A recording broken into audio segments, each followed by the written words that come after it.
The first call came in on July 28, 1979. Two young boys, Edward Smith and Alfred Evans, had been missing for days. Their families had searched every street corner, knocked on every door. Then, a local man stumbled upon something in a wooded area near Niskey Lake Road. Bodies, the victims, both 14 years old, were left discarded, their young lives stolen in the dark. As I stood over the crime scene, a chill ran down my spine. This wasn't random. This was just the beginning. More children vanished in the months that followed. Yusuf Bell, Angel Lanier, Jeffrey Mathis, all young, all gone without a trace. Some were last seen walking home from school. Others were heading to the store, never to return. Then their bodies would appear in rivers, woods, abandoned lots, always after days or weeks of being missing. Each victim was African American, each one too young to be taken from this world. Parents were terrified. Kids refused to go outside.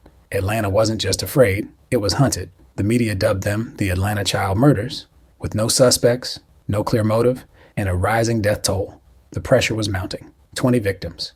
Then, 25. By 1981, the number had reached 28. The killer was out there, watching, waiting, and I was running out of time. The break came one night at the James Jackson Parkway Bridge. Law enforcement had begun staking out the rivers, hoping the killer would return to dump another body. Then, just past 3 a.m., a car stopped on the bridge. A figure stepped out. A splash was heard in the water below. The officers moved in, stopping the vehicle before it could disappear into the night. The driver? Wayne Williams. Williams, a 23-year-old freelance photographer, claimed he was scouting talent for a new music act, but his behavior was off. His hands trembled, his voice was uneven. Inside his car, we found strands of dog hair and unusual carpet fibers. When forensic tests came back, we had him. The fibers were a perfect match to several victims.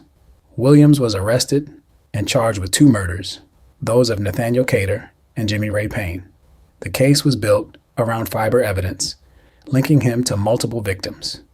But here's the chilling part. Even after his arrest, the murders stopped. It was enough for the jury.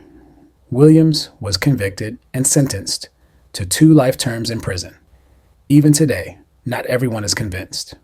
Williams was only officially charged with 2 of the 28 murders. Some believe the real killer, or killers, may have never been caught. But one thing is certain. For nearly 2 years, Atlanta's children lived in fear, and their voices, silenced too soon, still echo in the streets. The case was supposed to be closed. Wayne Williams was behind bars, convicted of 2 murders linked to the Atlanta Child Murders. But something didn't sit right. The bodies of the other children, 23 of them, were never definitively tied to him. Evidence was weak, whispers grew louder, and I followed the loose ends into the dark. A retired informant passed me an old case file, a classified document buried deep in the archives. It spoke of a wiretap in 1981, recordings of Klan members discussing hunting young black children. The FBI had intercepted it. Yet, the investigation was abruptly shut down. Why? Who had silenced it? I tracked down an ex-detective, now drowning his regrets in a dimly lit bar. He confirmed my worst fears. A known Klan member, Charles T. Sanders, had been a suspect. Witnesses placed him near crime scenes. He had a violent past, but the case was buried before it could go anywhere. The deeper I dug, the more connections I found. Local law enforcement officers tied to white supremacist groups, reports that mysteriously disappeared, families too scared to speak out. A city desperate to move on had accepted a single villain and turned the page, but I couldn't. I drove to the last known address of a mother who had fought for answers. The house was abandoned. Her name was erased from public records.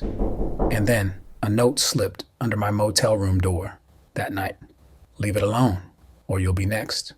The truth was there, but in Atlanta, some ghosts are meant to stay buried.